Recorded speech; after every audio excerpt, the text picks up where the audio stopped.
Okay, that's fantastic. Thank you, Mekos. Much appreciated, man. Everything's here, all the wires and shit. All right, we're ready to start. As always. All right, let's go. We got Heru and who? I don't know his partner. They're from Finland. I'm sure we'll get tags up here in just a second. I've heard they're good, but when I was living in Europe, they didn't travel very much, so I have no personal indicator of what they're doing. I do know they're playing Anubis. Oh, nice. And that's interesting to see because it's been so long since I've seen Anubis used. Yeah. Like, seriously. Well, Lee Martin's teaming with Jason, I believe, today. Oh, and they're bringing that back. All right, very So cool, very cool. We're going to see how that plays out, but either way, I do know that Heru's the Meta Knight. I think he's the best player in Finland. Now, how large is the Finnish community, if you will? Is it? Honestly, most of the Europe communities aren't that big. It's more so that Europe's pretty close together, so when they hold like an international, everybody can just hop on an hour plane ride or train ride. Gotcha. Just because unfortunately with Europe, I don't know exactly how the power rankings stand for each individual country it's so and stuff. complicated. Yeah. It really gets... Because I also know that there's small pools of players, so while you might be the best in Finland, there may only be 4 or 5 players in Finland, you know? So like, I do think they have a bigger scene than that. Because, I mean, that's like me saying, like, yeah, I'm the #1 Pokemon trainer. It's like, yeah, because Reflex left and there's like 4 of you, you know? Like, I can make the claim, but either way, no hate, just trying to figure out the actual stature of the player. But we all know Leon and Ramen because they've traveled over here. Of course. And countlessly proven themselves. Top tier European marts. And it's so funny because I feel like regions just have a character that's particularly popular because of the top players there. Exactly. So I agree wholeheartedly. Marth is so popular in Holland and in France. Like, everybody has a pocket Marth there, kind of like how in New Jersey, everybody has that pocket Meta Knight. Yep. And in New England, everybody has that pocket Snake. Yep. And funny enough, in a lot of the Midwest, there was a lot of those pocket ICs. Oh, yeah. That was the running thing, because you had Deluxe and a couple of the other guys over there that were running. Yeah, Lane. Yeah, there you go. Oh, okay, I was about to say, what is... This looks real jank. And I really hope Lucario goes blue.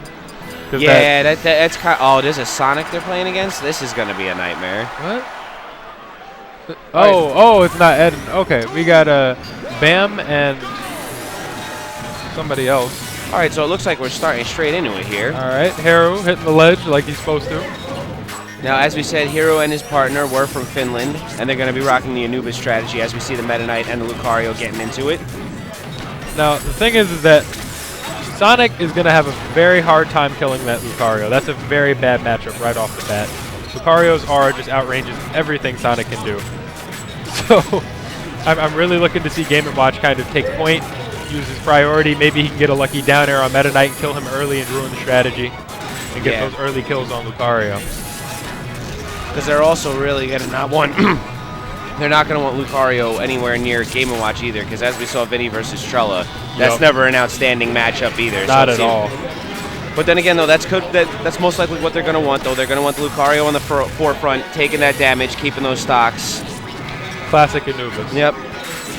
But either ways, Game & Watch's F smash near the ledge, that could, as we saw, that can kill as early as like 70 or 80 or something. You got to watch your DI so hard on that. Real careful. And his grab still sets up for kills. So nothing is particularly safe for Game & Watch unless you read what he's going to do. And unfortunately, in the 2014 metagame, as we see the Lucario getting super powered up here at 132%. Goku! You always also got to watch out for the Game & Watch down smash, because that random vertical option could throw off the DI. And the sweet spot is ridiculous. Ooh. I mean, this looks like complete proper Anubis from what I'm seeing, though. We got Heru hanging on the edge. We got Loota with Lucario just going straight in there. Although Heru has taken a good bit of damage. Like, he is at kill percent for Game & Watch, and it's pretty early in the game. So even though, you know, the Anubis team definitely has a pretty big advantage right now, I would say, they can definitely still win this. Well, now they have to be careful, though, because now the Meta Knight leaving only, you know, he's the one with stock above. That's going to eat away at Lucario's actual bonus and work against them here. So, as always, Anubis demonstrating how hard it is to maintain. And honestly, I'm really looking for that Game & Watch to just do a down air at Meta Knight off stage, because there we go. You have to test them. Occasionally, you just have to test players and say, are you ready for this? Because if not, you're going to lose the set or the game at this point. And always sooner rather than later, because if you're going to sit there and keep waiting for it and then hope to test later on, it may not matter by the time you get to testing.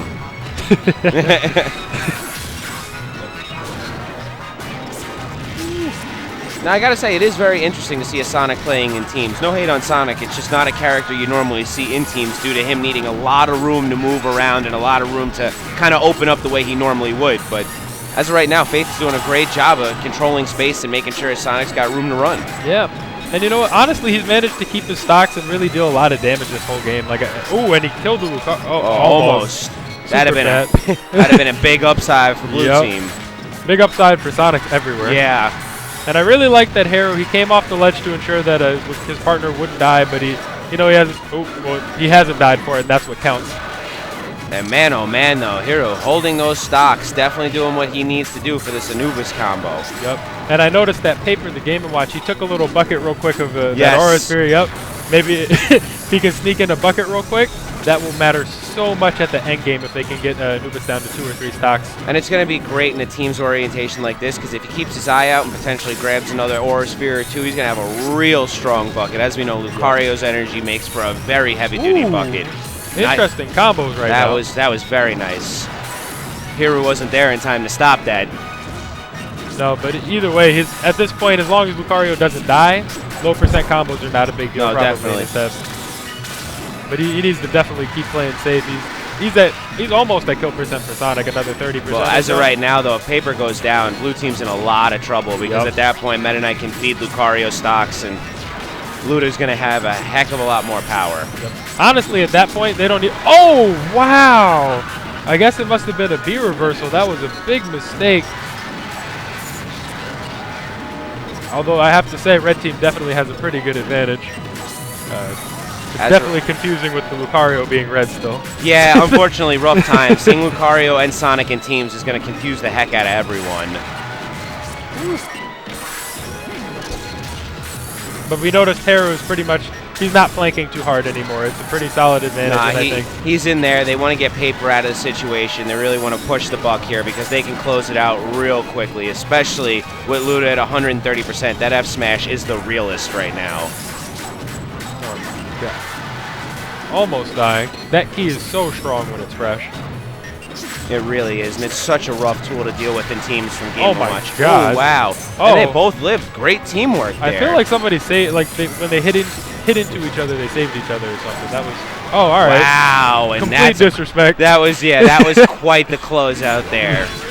He just said, you know what, we got 3 stocks to 1. Just going to see if I can end it now. It was almost simultaneous. It was like, that was a strong finish. So Anubis executed to a T there, if you will. That was exactly what we'd like to see, and there was no qualms on their part. You know, Lucario lost a stock early, but Heru held those stocks and kept pressing forward. And towards the end, you know, the Lucario did Aura Sphere the Meta Knight, but at that point the lead was so large and they had played Red Team. Red Team. Which is who? Heru and Loota. But yeah, solid play by Red Team. So Paper and Faith, I mean, they have a rough scenario here to go through because they're already working with a bit of an awkward team that is Sonic and Game & Watch. It's definitely not a solidified top-tier team. We've seen like Double Wario or, you know, the Anubis combo. Bucket team. Yeah, exactly. There's a lot of classic teams and honestly, Anubis right now is very arguably the best team in the game. I think a lot of people would say that. If not, then maybe like Meta Knight Wario or something like that. That's definitely where the metagame evolved to. Yes. You know, as we've seen a stronger, more turtle-oriented Meta Knight and a Lucario that can go all the way in. I think they got, I was going to say. Confusing. And even the Meta Knight has red eyes, so it's like double. Yeah. So that was a bit too much right now. They're messing with me. I'm not colorblind, but they're trying to make me. Okay, well, the Sonic there we go. Yeah, that's what I was expecting to see. Some kind of to level up in character tier, because I don't think that Sonic is going to end up rocking up Anubis nearly as well as it needs to. Snake definitely has a positive matchup versus Lucario. Now, here we go, getting on the FD, looking to control a little bit of space, keep those explosives on the field to minimize that team chemistry. Yep, and I think also this allows him to throw grenades out at Heru, make him have a little bit of extra stress. Can pressure him a little bit differently. Sonic's not going to really be able to mess with Meta Knight on the ledge that much. Now, this is a really interesting opportunity, in my opinion, for Paper and Faith, because after seeing Vinny play for as long as I did, a Game & Watch teaming with the Snake is always very interesting. There's a lot of different space control, a lot of stage control tactics you can use.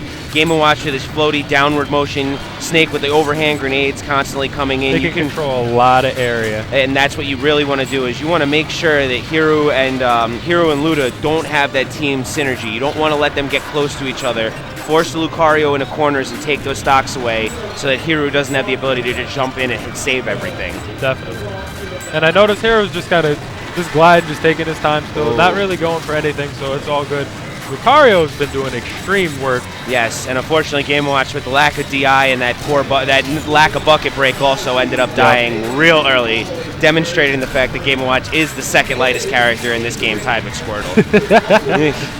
Although the bucket break definitely helps out at the end. He did miss it, but it does, and unfortunately it doesn't help vertically, so I mean... Can he save his partner? Faith. All right, Faith well with played. the clutch C4. There you go. And I liked how Paper just ran over and allowed Faith to land, essentially. Snake has always had a hard time landing, even when he was the second best in the game. Paper testing Heru, getting some good solid damage. Now blue team is really going to have to... Ooh! They're committing a cardinal sin here. They're focusing Loota too Lucario. hard. Yeah, and that's exactly what Anubis wants. You know, you're going to drop him here. You're going to leave Heru with 3 stocks, 32%, and hasn't even been initiated. Nope. He's not scared at all. Look at him. He's just chilling. Because he knows they're playing into the hand, you know? Yep. But he made a poor mistake there. He had maybe 1 jump left and felt like he had the NATO to recover. Paper with solid punishes. But I don't think he's getting anywhere off that ledge. Actually, I do think FD might have alluded to Blue Team's poor strategy as far as focusing on the Lucario, because Lucario could just go to the other side of the stage and then it's just too much space. That's what I'm seeing right now, and yet again, Anubis to a T. It's very reminiscent of when we first saw Anubis and people weren't aware what was going on, so they were like, oh, I guess they're just letting me focus the Lucario. And they keep pressing the Lucario, and afterwards you're on last stock and this thing is smacking you around while his teammate has 3 stocks. You're like, I see what I did wrong. Yep. But one thing is, like, you see how Lucario, like, Blue Team has stage control, but it doesn't really matter. Because Heru can just kind of do what he wants. He can come over in Tornado, he can fair from the other side. And Lucario doesn't mind taking chip damage here or there. Honestly, it's what he wants. That Aura Sphere, if he gets up to a high percent, can start killing snakes. I've seen as early as 50. It is absolutely ridiculous. And there's another stock shaved off of Blue Team right there. We got Snake off stage. Heru going for the edge guard. Could have died if Faith landed that up air. And it's been very interesting to see Loota is very well aware that Paper is trying to bucket all of his Aura Spheres, and he's kind of challenging him. Like, he'll randomly charge it and watch the bucket come out, and he won't throw it. And then he'll throw a slightly charged Aura Sphere to see if he can get Paper off balance and force a bucket out of him. I have to say, Heru and Loota definitely seem like they are taking the commanding mentality in this set thus far. Very confident, especially Heru, honestly, despite, you know, he definitely has I would say, a frustrating job in just having to plank and be extremely patient. But when he's had the opportunity to do something, when he's had to, you know, save Loota, when he's had to come in and do a combo, he hasn't choked. He's definitely had his execution on point, hasn't made any mistakes for the most part. Yeah, and here, like we've been saying, Heru and Loota have been definitely dictating the pace of this match, and they've consistently done it. But a nice stack is there, and that's, hey. Quick up smash. And look at that. And Even we're all the way back, Anubis can fall apart so quick if the Meta Knight dies. So much heavy-duty maintenance involved in keeping Anubis working. So big opportunity for Faith and Paper here. But Heru definitely looks happy that he gets to approach. He's done so much damage in like 10 seconds. And to be honest, yet again, he's doing the same thing. He's sitting at 13%. I mean, the man has been absolutely untouched compared to everyone else. Wow, and that his glide attack is very smooth, very on point. Honestly, I'm impressed with his technical ability overall. It's very solid. I've never seen him play before. And to me, he's seeming like a very doubles-oriented Meta Knight. You know, like no hate at all, but it just seems like he is very trained in doubles. You can see his spacing. You can see what he's looking for and how well he sticks to a game plan. Yeah, that's not a singles player that's just good enough to do doubles. That's a doubles-oriented player right there. Oh, man, but that Lucario F-Smash, ending Snake's knock. I'm expecting to see it down air again. Yeah, that's sheer disrespect, as you always say. Yep. Game & Watch's Nair is so big, like, and that's it. Yep. Very strong matches there. Yep, I think that was definitely in the Anubis team favor. I'm not going to say red or blue anymore. And it's I like got a little overzealous with the camera change there.